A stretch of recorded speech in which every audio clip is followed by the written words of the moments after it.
saya ingin membagikan firman Tuhan, yaitu walk with Jesus, berjalan bersama dengan Tuhan Yesus. Dan hari ini living word, firman hidup. Dan ketahuilah, Yesus itu adalah firman. Firman itu adalah Yesus. Firman itu sudah menjadi daging. Dan firman itu adalah Allah sendiri. Dan ini membutuhkan satu pengertian yang dalam sekali untuk hari ini, bila kita dapat dipenuhi dengan Roh Kudus, supaya kita dapat mengerti apa yang menjadi kehendak isi hati Tuhan hari ini. Karena apa? Karena ini adalah satu rahasia bagaimana kita bisa hidup di dalam firman itu sendiri. Kita hidup bersama dengan Tuhan Yesus. Dan kalau Tuhan Yesus ada dalam hidup kita, pasti sesuatu akan terjadi dalam hidup kita, perubahan-perubahan akan terjadi, bahkan kita akan mengalami setiap hari itu berjalan bersama Tuhan Yesus. Kita mengalami sesuatu yang kadang kita tidak pikirkan, tidak pernah kita rasakan, dan bahkan tidak ada di dalam timbul, di dalam semua aspek kehidupan kita, maka itu akan terjadi dalam hidup kita. Amin. Haleluya, haleluya. Kita butuh firman untuk selalu berjalan bersama dengan Tuhan Yesus. Ya, tentu saja ada perbedaan. Saat murid-murid Tuhan Yesus saat itu berjalan bersama Tuhan Yesus, hidup bersama Tuhan Yesus, mereka dapat berbincang-bincang dengan Tuhan, share dengan Tuhan, mereka dapat juga berjalan dengan Tuhan, mereka juga dapat memegang Tuhan, memeluk Tuhan Yesus, ya, dan mereka juga dapat menyaksikan ketika Tuhan Yesus ya mengerjakan karya-karya yang ajaib di tengah-tengah mereka. Mereka dapat menyaksikan mujizat-mujizat yang terjadi saat Tuhan Yesus ada bersama dengan mereka secara jasmani. Mereka hidup di dunia bersama Tuhan Yesus. Okay? Itu 2000 tahun yang lalu ketika Tuhan Yesus ada di muka bumi ini. Nah, yang menjadi pertanyaan, sekarang bagaimana saudara dan saya? Apakah kita bisa juga mengalami Yesus di dalam hidup kita semenjak Tuhan Yesus naik ke surga? Apakah kita bisa mengalami Yesus dalam hidup kita seperti yang sudah dialami oleh murid-murid Yesus waktu itu? Yesus kan tidak ada bersama dengan kita, Bu. Yesus kan sudah naik ke surga. Apakah kita bisa mengalami hal-hal yang luar biasa bersama dengan Tuhan Yesus? Saudara yang kasih, hari ini menjadi jawaban bagi saudara dan saya, yaitu apa? Bisa. Kita bisa berjalan bersama Yesus. Kita bisa berjumpa dengan Yesus kapanpun. Kita tetap bisa mengalami hal-hal yang mujizat terjadi, hal-hal spektakuler terjadi dalam hidup kita bersama dengan Yesus. Sangat bisa sekali. Bagaimana caranya? Ada dua cara, yaitu kita mengalami rohnya, dan yang kedua kita mengalami firman-Nya. Hari ini kalau kau mau berjalan dengan Tuhan Yesus, kau mau mengalami mujizat yang terjadi dalam kehidupan kita. Siapa yang mau mengalami dalam hidupmu berjalan dengan Tuhan Yesus, mengalami mujizat dengan Tuhan Yesus, sama seperti waktu Tuhan Yesus ada di muka bumi? Amin. Katakan amin. Aku mau, Tuhan. Maka jalanlah bersama dengan rohnya dan firman-Nya. Hari ini kita banyak berbicara tentang firman-Nya, tetapi saya mau terangkan dulu dengan rohnya ini yang bagaimana. Ketika Tuhan Yesus naik ke surga, ingatlah bahwa Tuhan Yesus sudah katakan pada murid-muridnya untuk memberikan ya apa yang Tuhan janjikan, stay di Yerusalem. Ya, kuasa itu datang dari tempat yang maha tinggi. Dipenuhi kuasa engkau, dan engkau akan menceritakan, menyaksikan di seluruh di Yerusalem, Yudea sampai Samaria. Siapakah itu yang dijanjikan? Yaitu rohnya yang kudus, roh Yesus, roh kudus dicurahkan atas murid-muridnya. Itu roh kudus. Yohanes 14 ayat 6 sampai 17, 16 sampai 17. Aku akan minta pada Bapa, dan Ia akan berikan kepadamu seorang penolong yang lain, supaya Ia menyertai kamu selama-lamanya, yaitu roh kebenaran. Dunia tidak dapat menerima Dia. Sebab dunia tidak melihat Dia dan tidak mengenal Dia. Tetapi kamu mengenal Dia, sebab Ia menyertai kamu dan akan diam di dalam kamu. Kita bisa daily walk with the Holy Spirit. Terus setiap hari berjalan bersama Roh kebenaran itu, yaitu Roh Kudus. Holy Spirit akan masuk dalam kehidupan kita setiap waktu, setiap saat. Sehingga kalau kita menyadari akan hal itu, semua aktivitas kita bersama dengan Roh Kudus. Semua apa yang kita pikirkan, kita bicarakan, semua ada bersama dengan Roh Kudus. Karena Roh Allah abiding, menyatu, ada dalam hidup kita, sehingga otoritas kuasa Tuhan sekarang bermanifestasi dalam hidup kita. Ada amin. Sebenarnya saudara dan saya dipenuhi dengan Roh Kudus. Saudara dan saya penuh dengan mujizat dan tanda-tanda yang ajaib. Itulah kita berjalan dengan Roh Kudus setiap waktu, setiap saat sama. Karena Dia, Roh Kudus itu adalah Roh Yesus, Roh kebenaran, Roh Allah sendiri, sama Allah Bapa, Allah Anak, Allah Roh Kudus yang bersama dengan saudara dan saya. Pengertian ini kiranya engkau dibukakan hatimu, dibukakan pikiranmu, dibukakan pengertian yang amat dalam ini, supaya kita tahu bahwa saudara dan saya ada sekarang dalam otoritas Tuhan, ada dalam kendali Tuhan, yaitu Roh Kudus. Dan kita dapat mengalami Tuhan Yesus dengan firman. Yohanes 1 ayat 1 sampai 2 dan 14. Pada mulanya adalah firman. Firman itu bersama-sama dengan Allah. Dan firman itu adalah Allah. Ia pada mulanya bersama-sama dengan Allah. Firman itu telah menjadi manusia dan diam di antara kita. Dan kita telah melihat kemuliaannya, yaitu kemuliaan yang diberikan padanya sebagai anak tunggal Bapa, penuh kasih karunia dan kebenaran. Dan Wahyu 19 ayat 13 di sana dikatakan, dan Ia memakai jubah yang telah dicelup dalam darah, dan namanya ialah Firman Allah. Jadi dari dua ayat ini kita tahu firman itu sudah menjadi manusia dan diam di antara kita. Firman itu adalah Allah sendiri. Dia adalah firman. Firman adalah Allah sendiri. Artinya selama kita hidup dengan firman Tuhan, maka sebenarnya kita hidup bersama dengan Tuhan Yesus. Ketika kita bangun pagi dan kita kemudian menyadari, bersyukur pada Tuhan, kita kemudian merenungkan firman Tuhan. Oh, betapa indahnya hari ini. Ya, seindah firman Tuhan. Kita merenungkan firman Tuhan, kita membaca firman Tuhan, kita membaca dan meresapi firman Tuhan, maka saat itu kita mengawali hari itu dengan bersama dengan Tuhan Yesus. Ketika kita ada dalam masalah, persoalan, pergumulan, dan kita dibukakan satu kebenaran firman Tuhan, oh, kita menghadapi masalah bersama dengan Tuhan Yesus.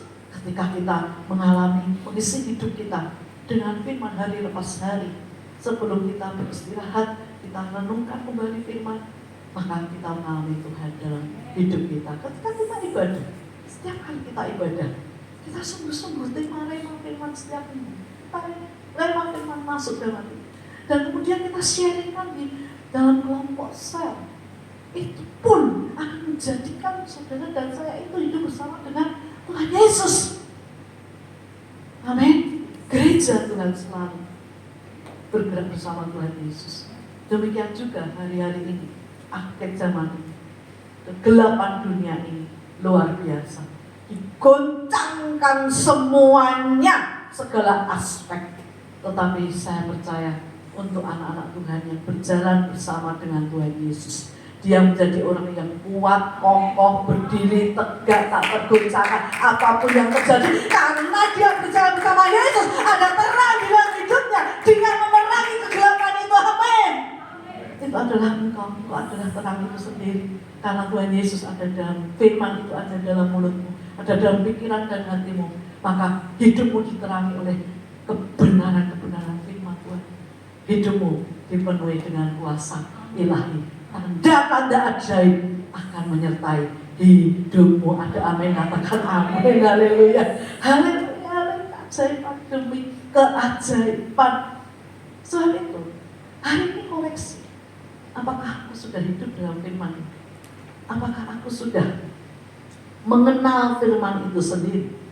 Apakah firman itu sudah mendominasi pikiran dan hatiku dan perkataanku?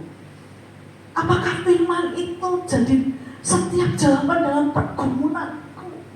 Ya, kita harus memahami semuanya ini. Karena begini Bapak Ibu Saudara, gak mudah orang memahami akan doktrin ini. Firman adalah Tuhan, Tuhan adalah firman. Bagi saudara dan saya mungkin kita bisa memahami ini, ya, kita bisa menerima ini. Tapi ada berapa banyak orang yang tidak bisa memahami ini. Dan ciri-ciri orang yang tidak bisa memahami akan doktrin ini, karena sangat dalam sekali, sangat dalam sekali, ya, sangat dalam sekali. Kalau dikatakan Yesus adalah Tuhan, Tuhan Allah Bapa, Allah Putra Yesus, Allah Roh Kudus, itu bisa dimengerti. Tetapi kalau Yesus adalah firman, firman adalah Yesus, ada berapa banyak orang yang tidak mengerti ini? Dan ciri-cirinya adalah dia akan bosan saat baca firman. Dia akan melihat saat baca firman Tuhan itu, kalau baca Alkitab, ya secara manual baca Alkitab itu kok cilik-cilik ya, tulisannya cilik-cilik. Beli Alkitab yang gede, ya, ketika dibaca kok membosankan ya, ya. Dan ketika mulai dibaca, apalagi baca Perjanjian Lama, Perjanjian masih excited, Keluaran, luar biasa. Tapi setelah Imamat, Bilangan, kemudian Ulangan, nggak mudeng, nggak ngerti Bu ini. Ada berapa banyak yang seperti itu? Dan akhirnya apa? Di-skip, tidak dibaca, bosan, boring, ya, tidak dilanjutkan lagi. Dan bahkan apa, tidak konsisten, kadang baca, kadang tidak. Karena ada apa? Karena tidak menyadari bahwa ketika dia baca firman merenungkan, itu sebenarnya dia sedang bergaul dengan Tuhan Yesus. Karena Yesus adalah firman itu sendiri. Ya itu dikatakan apa? Orang kalau bosan, orang kalau boring, orang kalau jenuh, orang kalau males baca firman Tuhan dan belum menyadari akan hal ini, karena ada apa? Karena ternyata ada yang dinamakan selubung. Katakan, selubung. Dan selubung inilah yang membuat orang itu tidak mengenal akan Yesus. Selubung inilah yang membuat orang ngantuk. Ayo siapa yang baca firman ngantuk, aminnya besok. Atau baca firman tiba-tiba firman itu bisa loncat-loncat ya, ini mau tekan di toh ya. Atau baca firman tidak mudeng-mudeng, tidak jelas-jelas ya. Atau kadang baca kadang tidak. Oh, hari ini firman Tuhan selubung yang menyelubungi. Makanya itu dikatakan dalam firman Tuhan, kita baca dalam firman Tuhan, selubung ini yaitu pikiran mereka telah menjadi tumpul. 2 Korintus 3 ayat 14 sampai 16. Pikiran mereka telah menjadi tumpul ya, sebab sampai hari ini terselubung.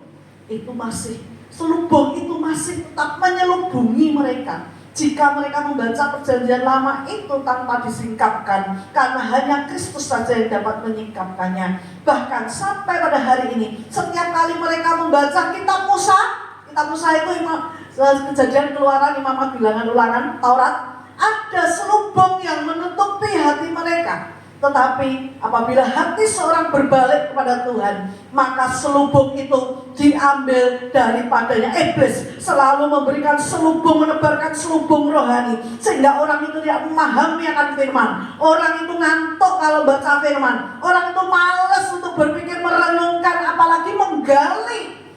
Orang itu tidak fokus pada firman. Maka Mazmur 119 ayat 18, Mazmur Daud selalu dikatakan firman-Nya, singkapkanlah mataku supaya aku memandang keajaiban-keajaiban dari Taurat-Mu. Sebenarnya firman itu akan menjadi keajaiban dalam kehidupan kita kalau selubung itu sudah dikoyakkan. Amin. Sekarang tindakan profetik yuk. Kita katakan, aku mengoyakkan selubung yang ada padaku. 1, 2, 3. Aku mengoyakkan selubung yang ada padaku. Amin. Haleluya. Sehingga mulai saat ini engkau kalau baca firman excited. Semua orang ketemu. Aku tadi ketemu firman ini. Ini artinya apa ya bagiku? Semua orang selalu membicarakan itu. Ketemu dan gosip, tetapi ketemu selalu bicara tentang firman. Selalu tanya tentang firman. Selalu pengen belajar firman. Bahkan ada yang excited lagi, pengen belajar lebih lagi, masuk STT, LKD, amin. Haleluya. Karena apa? Keinginan, kerinduan yang amat sangat supaya ngerti persis Yesus, bergaul dengan Yesus. Ya, selubung itu sudah digoyahkan di Pekalongan ini. Sudah tidak ada selubung lagi. Terima kasih Tuhan. Beri kemuliaan pada Tuhan. Karena kalau ini sudah disingkapkan, oh Tuhan itu katakan bahwa firman itu adalah pintu. Karena Yesus itu akan katakan, aku adalah pintu. Ya, kalau pintu itu tertutup, kita tidak bisa masuk, kita tidak bisa keluar, kita tidak dapat apa-apa. Tapi kalau pintu itu kita tahu, kita punya kuncinya, kita bisa masuk dan keluar. Yohanes 10 ayat 9, Yesus katakan, akulah pintu. Barang siapa melalui aku, ia akan selamat. Dan ia akan bisa masuk dan keluar. Dan menemukan apa? Padang rumput. Ayo siapa yang mau menemukan padang gurun? Padang gurun. Padang gurun. Tidak ada yang takut. Ya. Siapa yang mau menemukan padang rumput yang hijau? Yang tidak pernah berkekurangan engkau. Temukan kuncinya. Pintu itu, kuncinya siapa? Yesus Kristus Tuhan. Yesus itu siapa? Yesus adalah firman. Firman adalah Yesus. Yuk katakan sama saya, yuk kita katakan ini kunci dalam hidup kita. Yesus adalah firman. Firman adalah Yesus. Ayo. Yesus adalah firman. Firman adalah Yesus. Amin. Kalau engkau ketemu sama kuncinya itu, firman itu, Yesus itu, maka engkau akan dapat melakukan 5 hal ini dalam hidupmu. Kalau engkau temukan firman itu, yaitu kunci, yaitu untuk membuka dan menutup pintu masuk dalam keadaan yang berkelimpahan, yang kemuliaan Tuhan, bahkan padang rumput yang hijau dan pernah kekurangan engkau akan mendapatkan kesegaran, penyegaran, dan bahkan jalan-jalan itu jalan-jalan yang benar penuh hikmat Tuhan. Ya, akan temukan 5 ini. Ya, 5. Yang pertama, karena apa? Firman itu, ya, Yesus itu, firman itu adalah kunci untuk mengenal Tuhan Yesus. Kunci untuk mengenal Tuhan, dia harus kenal dulu. Kalau mau berjalan dengan Tuhan, dia harus kenal. Saya percaya banget bahwa saat ini kalau Bapak Ibu Saudara, saya pun kalau mau berjalan ya dengan seorang sampai kita masuk rumah, sampai kita ada di dalam rumah kita, tentu orang yang kita kenal, betul ya. Kalau orang yang tidak kita kenal tiba-tiba kita gandeng dijak masuk ke rumahmu, malah enggak kira-kira dia kira-kira jadi orang aneh enggak? Kira-kira kamu mau enggak? Ya, enggak kenal kamu ajak ya, dan berjalan bersama kita, tentu kita riko lah, tentu kita tidak nyaman lah, tentu kita juga mau tidak kenal, tidak kenal, ya, dia sendiri juga tidak mau loh kalau tidak kenal dengan kita, benar tidak?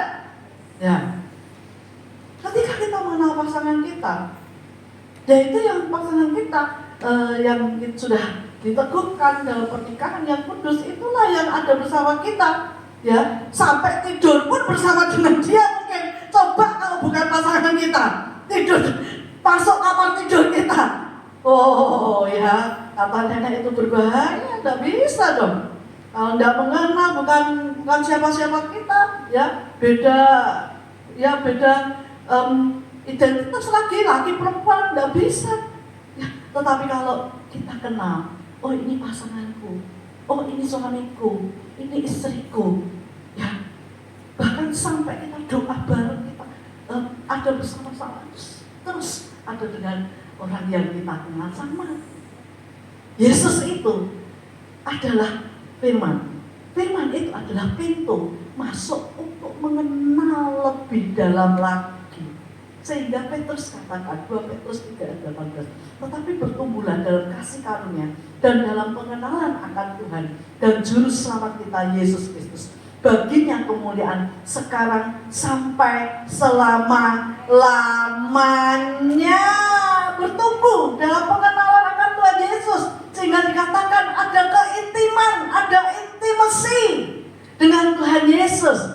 Ada satu yang sebagai mitra kerja, berfellowship sebagai sahabat, tetapi juga ada di dalam kasih agape, ada dalam keintiman dengan Tuhan Yesus. Karena apa? Kita mengenal Tuhan Yesus. Dan melalui apa? Ya melalui firman. Tanpa melalui firman kita tidak bisa mengenal Tuhan Yesus. Itu sebabnya kalau mau kenal sama Tuhan Yesus lebih lagi, apalagi dikatakan ada keintiman dengan Tuhan Yesus, maka kita harus masuk dalam firman, manunggal dengan firman, abiding dengan firman. Amin. Haleluya. Tanpa itu tidak bisa kita. 2 Timotius 3:15. Ingatlah juga bahwa dari kecil engkau sudah mengenal kitab suci. Yang dimaksud ini adalah Timotius. Ya, dari kecil sudah mengenal kitab suci yang dapat memberi hikmat padamu dan menuntun engkau kepada keselamatan oleh iman kepada Kristus Yesus. Timotius dari kecil memang kenal sama Tuhan Yesus. Timotius ini dari kecil dilatih yang untuk pelajari apa yang diajarkan oleh Tuhan Yesus. Imannya itu bertumbuh dalam pengenalan akan Tuhan dengan benar. Karena tanpa firman, kadang-kadang seperti ini ya, fenomena seperti ini. Orang itu kalau tidak mengenal firman, akhirnya apa? Akhirnya dia, ya, segala sesuatu yang diajarkan, yang dia saksikan, mungkin dia juga bisa menubatkan, itu berdasarkan pengalaman pribadi, atau berdasarkan mimpi, atau berdasarkan misi dia, ya, atau berdasarkan segala sesuatu yang dia alami, halu-halunya dia. Ini bahaya sekali ini. Ini bisa menyesatkan banyak orang ini. Betul ya? Kalau seseorang ya mengajar tanpa firman, mengajar bukan mengajarkan firman, tapi pengalamannya dia pribadi, ya, itu sangat menyesatkan. Itu sebabnya ada berapa muncul pengajaran-pengajaran yang tidak sehat, yang aneh-aneh, bahkan sangat menyesatkan. Karena apa? Mereka tidak hidup dalam firman, tapi mereka hidup dengan pengalaman pribadi dan mungkin mimpi-mimpinya, dan mimpi dari mana juga tidak tahu, tidak. Dan mereka tidak masuk dalam firman yang sebelumnya. Ini bahaya, berbahaya. Apalagi kalau sudah bernubuat, ya, menyampaikan nubuat, menyampaikan satu ajaran, tetapi pengajarannya bukan dari firman Tuhan. Wah, ini bisa menyesatkan, menyebabkan hal-hal yang membuat kebingungan, yang tidak ada damai sejahtera. Saya bersyukur sekali di gereja kita sudah ada namanya SOM. Dan di Som ini ya itu diajarkan doktrin-doktrin yang benar. Di Som ini juga dua arah, tidak hanya guru itu tidak hanya pembimbing, tidak hanya mengajar saja, tetapi kita semua ya untuk bertanya. Peserta murid ini diperkenankan untuk bertanya. Tanya, oh apa yang mau kau tanyakan, tanya. Sehingga pembimbing bisa menjawab. Ada tanya, jawab. Pertanyaan yang tidak mengerti, jawab. Dan itu ada di Som. Itu sebabnya di tempat ini, ayo. Somnya mulai. Semua yang belum ikut Som, berbondong-bondong, ayo adakan Som. Ya, Som yang new, yang baru, caranya yang baru. New Som ini harus diikuti semua ya, untuk kita dapat mengerti firman Allah. Hosea 4 ayat 6, umatku binasa karena tidak mengenal Allah. Ada berapa banyak rumah tangga yang mengalami kehancuran karena tidak ada firman Allah. Ada berapa banyak orang yang katakan akhirnya ya apa yang diusahakannya ini hancur karena tidak ada firman Allah. Hidupnya dikatakan tidak ada kemajuan, tidak ada pertumbuhan, ya, karena tidak ada firman Allah. Persoalannya makin lama justru makin bertumpuk, karena tidak ada firman Allah. Dan kalau dia sakit, sakitnya makin lama makin membuat imannya goyah, karena tidak ada firman Allah. Kalau dia mengalami pergumulan, persoalan, lemah, tak berdaya, bahkan apinya semakin padam. Bingung, karena apa? Karena tidak ada firman Allah. Engkau nanti kalau hidup dalam firman Allah, seperti yang dikatakan Daniel 11 ayat 32b, tetapi umat yang mengenal Allah, yang ada dalam firman Allah, dia akan tetap kuat dan akan do exploit, akan bertindak. Amin. Kenal dengan Tuhan, mengenal Tuhan dengan firman Tuhan. Karena ketika kau menghadapi masalah, pergumulan, menghadapi persoalan, menghadapi sesuatu yang sulit dalam kehidupanmu, pekerjaanmu, dalam semua apa yang kau alami saat ini, kalau kau hidup dalam firman Tuhan, kau menjadi orang yang kuat. Tuhan akan menyingkirkan semua kekhawatiran, ketakutan, intimidasi, ya, kekecewaan, semua akan disingkirkan karena ada firman Allah.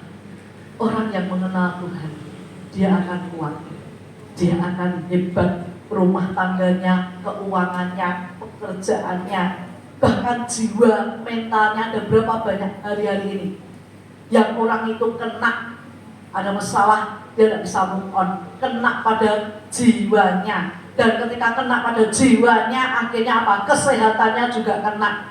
Ada berapa banyak orang yang kesehatannya kena, akhirnya asam lambungnya naik, dan akhirnya dia mengalami kronis, semua metabolisme tubuhnya kacau. Ada berapa banyak orang kena jiwanya dan otaknya jadi mengkeret dan mengembang. Ada yang mengembang, ada yang mengkeret. Loh betul, ini hari-hari ini yang kita itu melayani, besok orang-orang bahkan sudah sampai kalau masuk rumah sakit, bahkan ada yang kemudian karena tidak bisa move on, dah telat bawa rumah sakit meninggal. Karena apa? Tekanan jiwa, depresi, stres. Dan itu tidak bisa yang dikatakan kalau tidak mengenal akan Tuhan. Kenal Tuhan, firman Tuhan akan membuat jiwamu akan mendapatkan perhentian, jiwamu akan mendapatkan ketenangan. Firman Tuhan itu yang bisa kita andalkan untuk kita do exploit, mengerjakan, bertindak satu perkara-perkara yang besar.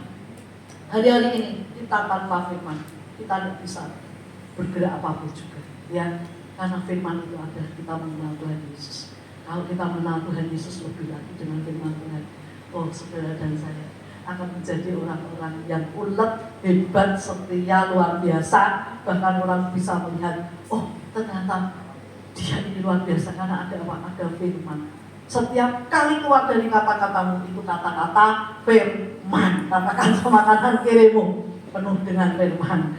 Tindakan profetik, kamu penuh dengan firman, penuh dengan firman, penuh dengan firman. Amin, haleluya. Kedua, firman itu ada pintu, ya, menuju apa? Pikiran-pikiran Kristus. 1 Korintus 2 ayat 16 dikatakan, Sebab siapakah yang mengetahui pikiran Tuhan sehingga ia dapat menasihati dia? Tetapi kami memiliki pikiran Kristus. Katakan, ya, Jemaat Korintus. Ya, katakan kami memiliki pikiran Kristus. Bapak Ibu Saudara yang kasih, siapa dikatakan di sini mau ke dalam kehidupanmu menjadi yang besar, yang sukses, yang mulia, yang luar biasa bersama Tuhan Yesus? Mau, pasti ada amin semuanya. Tapi kalau pikiran kita ini masih pikiran-pikiran dunia, masih pikiran-pikiran kita sendiri manusia, pikiran kita masih pikiran-pikiran yang masih berkualitas dunia, itu tidak bisa. Jadi kita harus pindahkan pikiran kita. Kita harus ada di pola pikir level yang lebih lagi, lebih tinggi lagi, yaitu pikiran Kristus. Bagaimana caranya? Dengan firman. Kalau kita hidup kita penuh dengan firman, pola pikir kita ini loh bisa berubah. Pola pikir kita ini loh, tadinya pola pikir kecil, tapi karena pikiran-pikiran kita diubahkan, pola pikir kita jadi besar. Aku anak Tuhan. Tuhan Yesus Raja di atas segala raja. Dia Bapakku. Ya, Dia Gembalaku. Dia Gembala Agungku. Dia membawa aku dari kemuliaan pada kemuliaan. Bahwasanya untuk selamanya kasih setianya kepadaku. Pikiran kita menjadi pikiran yang besar. Segala perkara, semuanya perkara dapat aku tanggung di dalam Dia.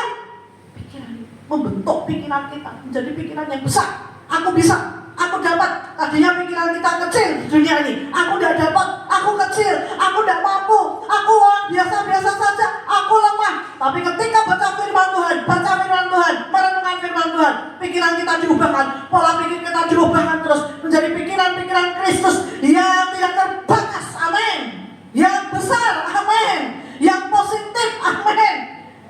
Yang memenuhi bumi ini dengan kerajaan Allah berkelimpahan, berpikir tentang Kristus, berpikir. Jadi saat ini kita harus tahu bahwa ketika kita memiliki pikiran Kristus, otomatis level kita itu bisa diangkat. Amin. Mau levelnya diangkat, level kita terangkat, posisi kita terangkat. Ya, karena punya pikiran Kristus.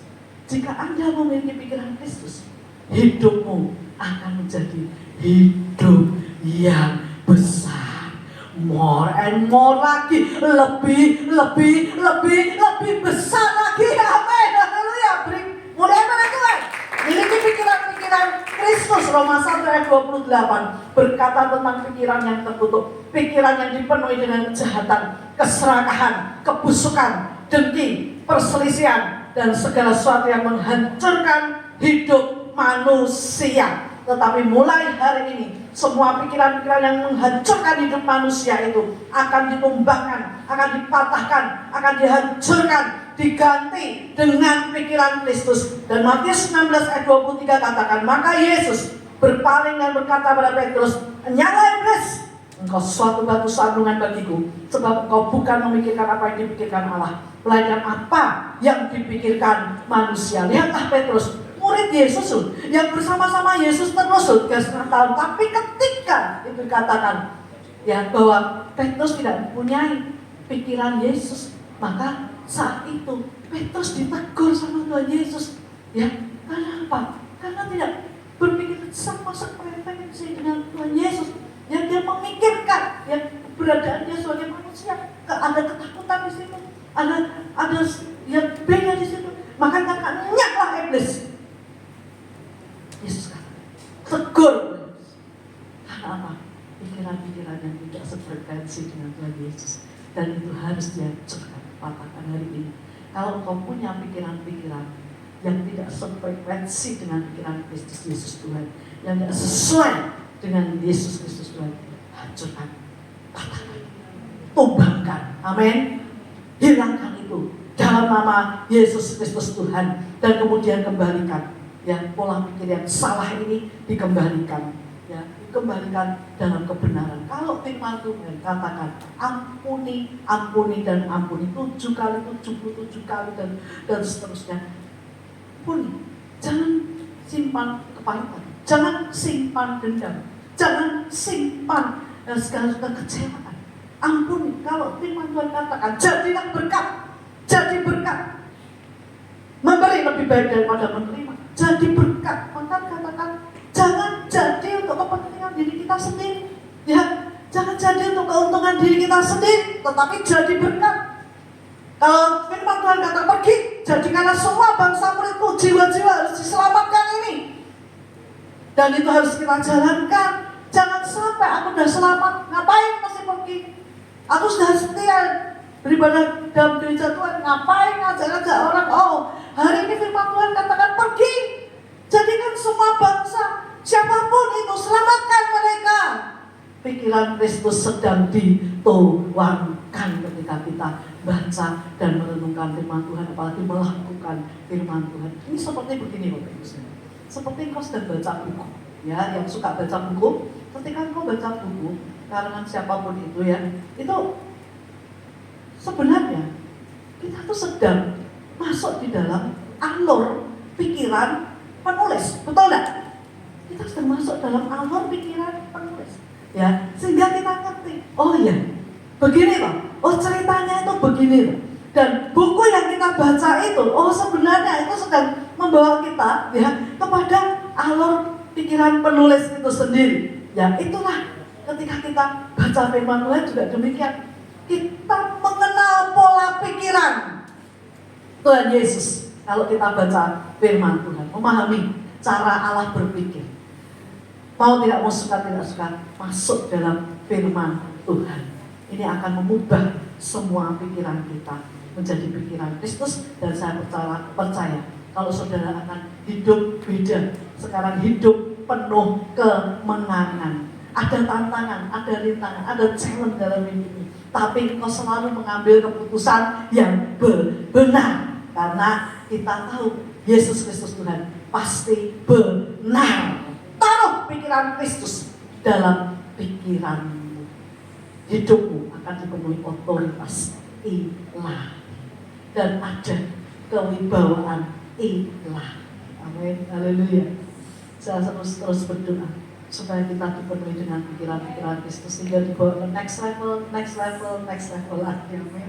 Yang ketiga, firman Tuhan yang pintu, sehingga jawaban dari setiap pertanyaan itu ada dalam hidup kita.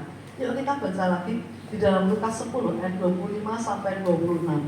Pada suatu kali berdirilah seorang ahli Taurat untuk mencobai Yesus. Katanya, "Guru, apa yang harus kuperbuat untuk memperoleh hidup yang kekal?" Jawab Yesus kepadanya, "Apa yang tertulis dalam hukum Taurat? Apa yang kau baca di sana?" Jadi gini, ini ahli Taurat, ini sudah ahli di dalam Taurat ya, tetapi ingin mencobai Tuhan Yesus dengan berbagai pertanyaan yang menjebak, gitu ya Tuhan, dan mencobai Tuhan.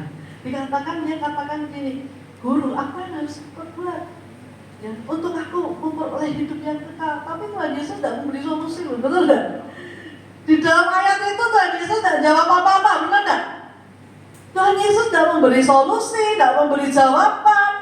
Tapi Tuhan Yesus justru malah mengembalikan pertanyaan itu kepada ahli Taurat itu, yaitu apa? Nah, selama ini tuh yang kamu baca yopo, kan gitu loh. Yang tertulis di dalam hukum Taurat itu apa? Kamu kan ahli Taurat. Yang ditulis dalam hukum Taurat itu apa? Yang kamu baca itu apa? Dengan arti kata apa? Lah kamu baca tapi tidak mengerti apa-apa, gimana? Yesus tidak memberi solusi, tidak memberi jawaban, tapi Yesus back to Bible, kembalikan ke firman. Nah, kembali ke firman. Mungkin saat ini kita itu sedang bertanya-tanya, Tuhan, apa yang harus aku perbuat Tuhan untuk memulihkan keluargaku. Tuhan, apa yang harus aku perbuat Tuhan untuk memulihkan hubunganku dengan anak-anakku. Tuhan, apa yang harus aku lakukan Tuhan.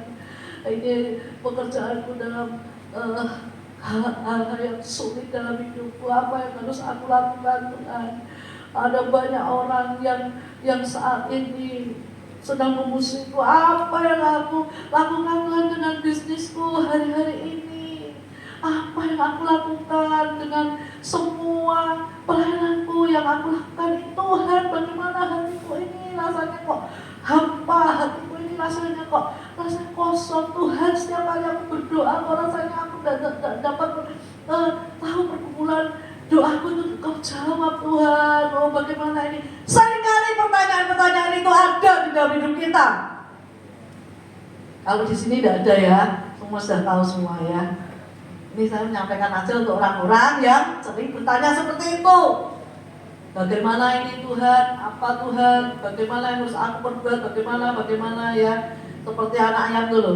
Kalau ada sesuatu yang menggelisahkan mereka, ya. Ada beda dengan anak Raja Wali. Ada badai, ada persoalan, justru di atas badai, justru di atas angin itu di atas dia ya, beda dengan anak ayam gitu ya. Maka saat ini jangan jadi anak ayam ya yang piye ya. Semua jawabannya sudah ada di firman. Hari ini Tuhan Yesus memberikan pada kita pengertian. Kalau kau baca firman, tentu kau sudah tahu semua jawabannya. Maka itu yang tertulis dari dalam firman itu jawabannya. Bagaimana, mau kemana, apa yang aku lakukan, apa yang terjadi, apa yang akan terjadi, semuanya piye itu sudah ada dalam firman.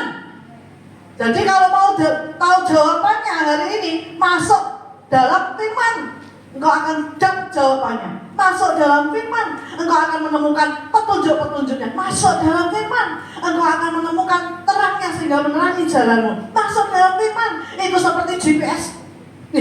Seperti GPS yang sampai kita pada lokasi yang dituju. Ya, masuk dalam firman, ya, itu akan menjadi jawaban di tengah kebingungan kita. Jangan biarkan hidup kita salah arah. Jangan biarkan hidup kita justru selalu bertanya terus, tetapi sebenarnya jawabannya itu sudah disediakan, tapi tidak pernah dilihat, tidak pernah dibaca, tidak pernah direnungkan. Saya percaya hari ini firman Tuhan menjelaskan pada kita semua jawabannya ada di firman. Lihat di sini. Katakan sama suamimu, istrimu, kanan kirimu, oh jebule jawabannya ada di firman. Jawabannya ada di firman. Jawabannya itu di firman. Jawabannya di mana? Jawabannya di mana? Jawabannya di mana? Di firman. Jawabannya ada di dalam firman. Firman itu siapa?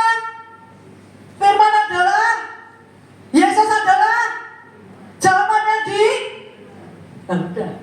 Pintar keplok bagi jadi firman itu.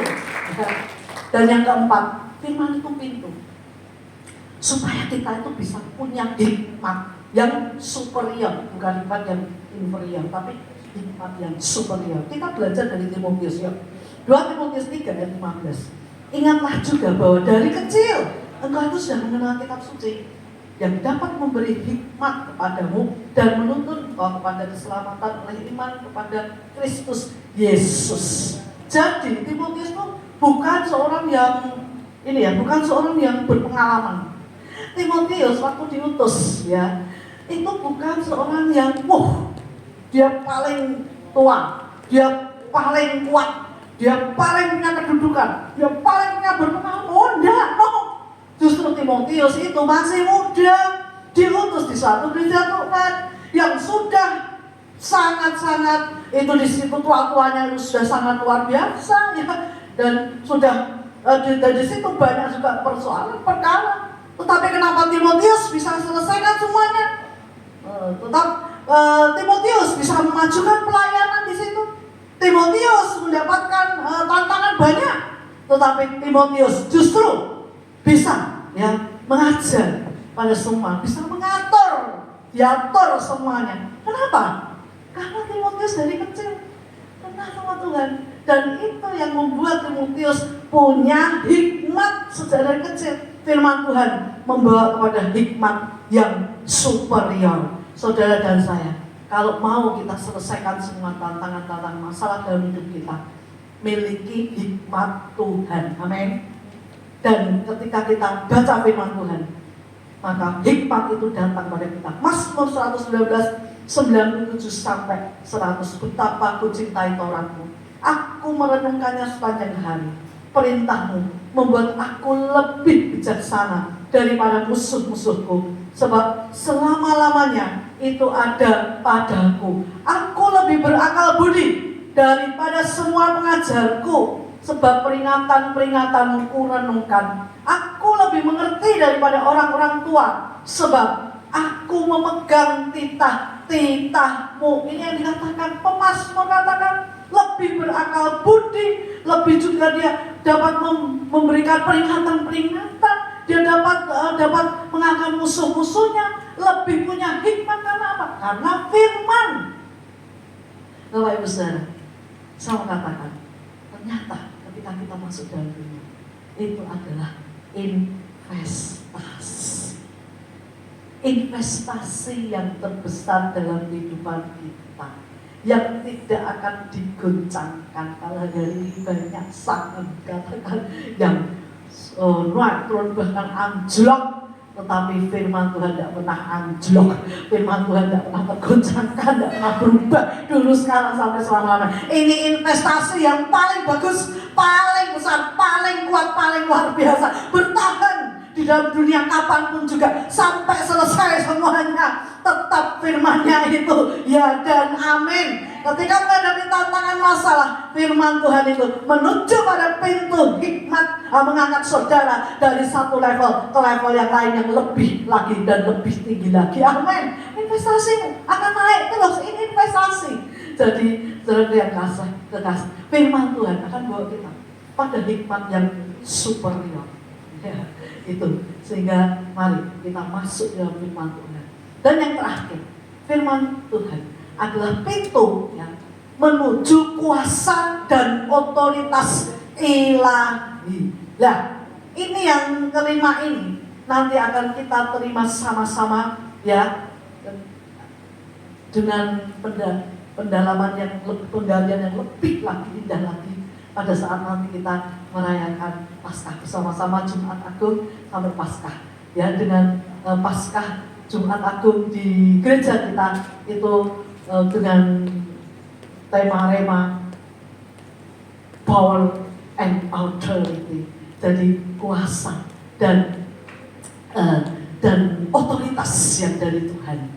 Jadi firman itu adalah pintu menuju kuasa dan otoritas ilahi. Jadi begini kita itu adalah orang-orang yang dikasih Tuhan benar, sudah ditebus dengan darah yang amat sangat mahal benar.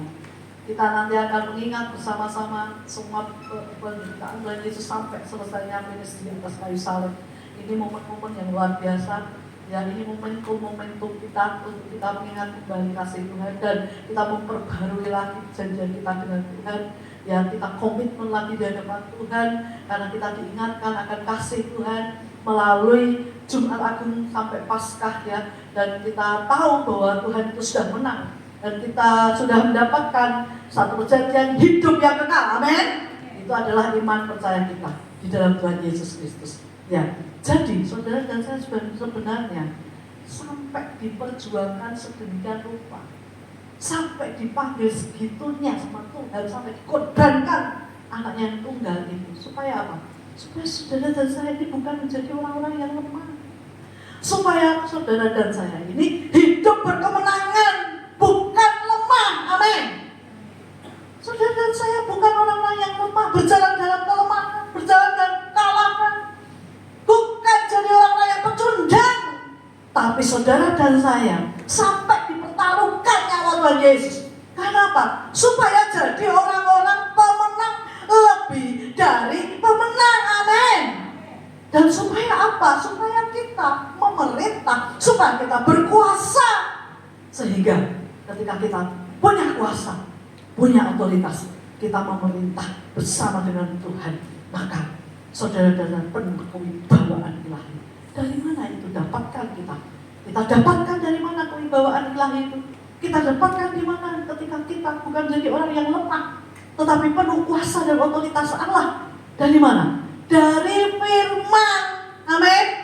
Jadi firman itu bawa kita pada kuasa dan otoritas ilahi.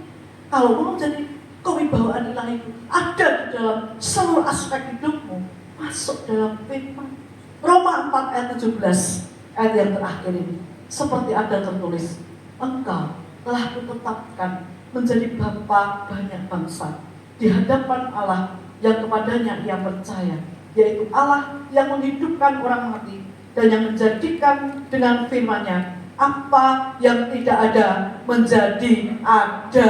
Jadi ketika Tuhan berbicara sesuatu yang tidak ada jadi ada. Ketika Tuhan berbicara, berkata-kata, Tuhan berfirman, firman itulah yang menjadikan terang jadi. Firman itu menjadi cakrawala jadi. Firman itu yang menjadikan langit dan bumi jadi. Firman menjadikan matahari, bintang, bulan, benda-benda di langit jadi. Firman yang menjadikan tumbuh-tumbuhan jadi, manusia jadi, binatang jadi, tanah diimbusi dengan nafas ilahi jadi, saudara dan saya jadi. Amin, haleluya. Katakan namamu sendiri-sendiri. 1, 2, 3, Ineke jadi. Beri kemuliaan bagi Tuhan. Kayaknya tidak ada yang ngomong namanya sendiri. Ayo, 1, 2, 3, Ineke jadi. Sekali lagi, 1, 2, 3. Jangan Ineke ya jadi. Namamu sendiri-sendiri nih. Yang tidak ada jadi ada, yang lemah jadi kuat, yang saat ini tidak bisa jadi bisa. Siapa? Yang engkau sendiri. Karena apa? Karena engkau hidup dalam firman. Karena ada Tuhan Yesus dalam hidupmu. Amin, haleluya. Jadi ketika kita hidup dalam firman, berpegang pada firman, deklarasi firman, maka percaya ketika engkau ajak orang untuk datang nanti waktu Jumat Agung dan Paskah yang paling dekat ya, datang bergabung nanti sore yang paling dekat ya, praktek sehingga nanti sore ada jiwa-jiwa yang kita bawa tempat ini. Jadi kelihatannya gampang, mudah, orang tuh mudah ya mendoakan sembuh jadi sembuh, mudah karena apa? Ada firman, ada firman, ada firman. Doa, sukacita, ucapan syukur itu ada dalam firman. Pastor Paulus senantiasa berdoa, senantiasa bersukacita, senantiasa bersyukur. Jadi iblis gemetar, amin. Karena ada firman. Ya, firman itu menjadikan semakin mudah. Mau doamu berkuasa, jadi. Ya. Mau engkau punya kewibawaan ilahi, jadi karena firman. Mau perkataan-perkataan firman keluar dari mulutmu, jadi. Itu karena apa? Firman, ada firman. Ya itu sebabnya saya menyaksikan yang paling terakhir ini ketika hari Senin kemarin, hari Senin saya setiap Senin kan libur, saya gunakan untuk aktivitas ini untuk besok ya, ke rumah sakit, ke rumah teman-teman yang sakit gitu ya. Nah itu ada listnya gitu, jadi Senin biasanya 4-5 orang gitu ya. Kemarin 2 rumah sakit, 2 tempat gitu ya, 4. Nah ada satu yang makanya itu tadi, karena mungkin pikiran berat, depresi sampai otaknya itu ngembang gitu ya. Dan dokter katakan wah ini otaknya mulai ngembang, akhirnya dia berdiri aja tidak bisa. Kalau duduk ini sudah langsung jatuh. Jadi kayak tubuh itu lepas gitu ya, karena masalah otak. Dan ketika bertanya, firman, dibacakan firman, Tuhan adalah gembalamu, tidak pernah kekurangan engkau. Tuhan yang membawa padang rumput yang hijau, Tuhan yang menyegarkan jiwa karena engkau dibimbing Tuhan ke air yang tenang. Jangan takut, karena apa? Gadanya, tongkatnya. Ketika engkau ada dalam jalan, karena orang ini dah hopeless, dah ingin sepertinya mau mati aja gitu ya. Karena dia berdiri dan nggak bisa duduk. Ini masih muda, sebenarnya masih muda. Tetapi karena dia pikiran presi otaknya ini jadi, dan ketika ayo percaya Mazmur 23 sampai ketika kau akan dapatkan kesembuhan yang dari Tuhan, percayalah oleh biru-birunya jadi sembuh. Apakah kau percaya oleh karena kuasa darah anak domba Allah menyembuhkan sakit penyakit, oleh karena iman jadi sembuh, percayalah.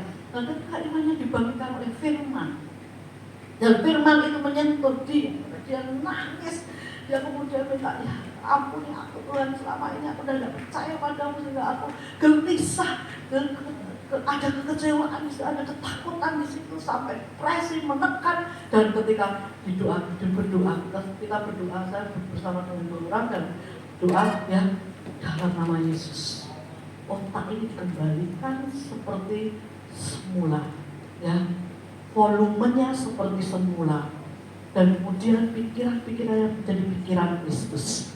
Kemudian semua cairan-cairan yang tadinya mengisi semua otak ini sudah bisa mengembang, dan semua jalan harus dikembalikan seperti semula oleh kuasa darah anak domba Allah. Benar. 3 hari kemudian dia WA di grup, puji Tuhan, ya sudah di MRI, ternyata otak ini kembali volumenya seperti semula. Dan sekarang saya dalam pemulihan, kondisi pemulihan, dan ini nanti akan di-scan lagi, saya percaya scan yang kedua ini nanti akan sembuh, pulih kembali. Bagi Tuhan tidak ada yang mustahil. Firman, bukan karena perkataan manusia, tapi perkatakanlah firman untuk orang sakit, perkatakanlah firman untuk orang yang lemah, perkatakanlah firman untuk orang yang sedang dalam masalah, persoalan. Firman itu loh nanti akan menjadi firman yang hidup, firman yang akan memulihkan, firman yang akan menyembuhkan, ya. Dan semua untuk Tuhan, untuk pujian bagi Tuhan, untuk kemuliaan bagi Tuhan. Segala hormat pujian hanya bagi nama Yesus Kristus Tuhan. Haleluya. Firman-Mu berkata kau besertaku, maka kuat roh dan jiwaku. Kita akan memujikan pujian itu ya. Yuk kita bangkit berdiri. Kita akan memujikan firman-Mu berkata. Saya minta bantuan worship leader singer untuk backup ya dalam pujian penyembahan, dan kita sungguh-sungguh hidup dalam firman. Mari kita satukan hati kita, kita minta supaya firman itu dalam hidup kita. Tuhan Yesus itu menyertai kita.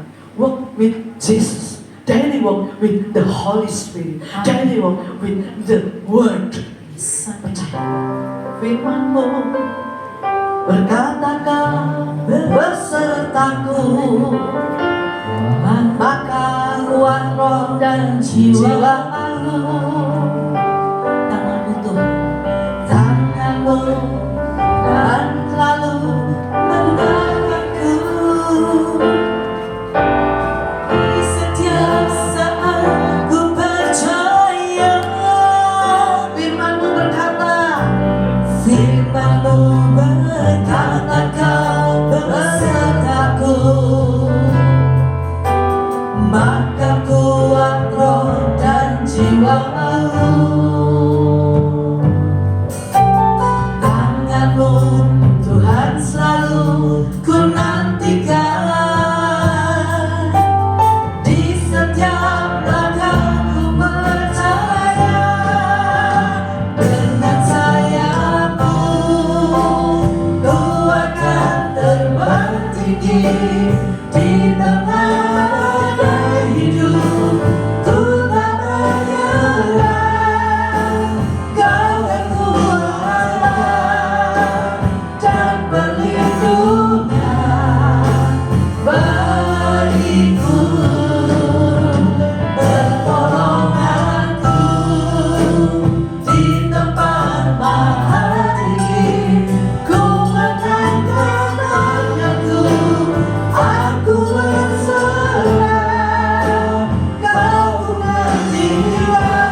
juga akan persembahkan persembahan kami.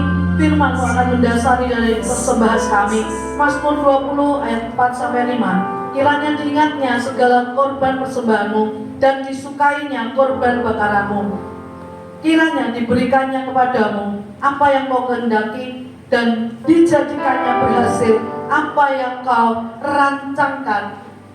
Mari kita bawa persembahan kita sebagai korban, persembahan yang menyenangkan hati Tuhan, satu persembahan yang disukai dan yang diingat oleh Tuhan. Dan tentunya bukan persembahan yang asal-asalan, tapi persembahan yang baik yang di hadapan Tuhan. Dan saya percaya, saya berdoa Tuhan Yesus telah memberikan apa yang Kau kehendaki. Semua yang direncanakan dibuat Tuhan berhasil. Ini persembahan kami Tuhan, dan persembahan kami persembahkan dengan penuh tulus hati dan dengan hati yang bersukacita. Terus banyak terima persembahan kami ini Tuhan, dan kuduskan, sucikan persembahan itu semua operasional gereja ini. Kami juga berdoa untuk persembahan-persembahan khusus yang dipersembahkan untuk gereja Tuhan ini, sehingga gereja ini tidak ngontrak-ngontrak lagi, tetapi gereja ini menjadi gereja permanen, gereja yang besar, gereja yang luar biasa, gereja yang menampung banyak jiwa di kemuliaan Tuhan. Tuhan berkati dengan berkat yang melimpah dari surga. Terima kasih Tuhan Yesus, terima kasih. Kami berdoa tangan yang memberikan, dan yang Kau berikan berkelimpahan. Apa yang mereka sudah berikan, Kau gantikan dengan luar biasa. Terima kasih Tuhan Yesus. Kamu juga gereja Tuhan, Kau berkati Tuhan, sehingga semua yang diatur oleh gereja Tuhan, semuanya akan menjadi kemuliaan bagi Tuhan. Terima kasih Tuhan. Di dalam nama Tuhan Yesus Kristus kami berdoa, kami mengucap syukur untuk persembahan ini. Haleluya, amin.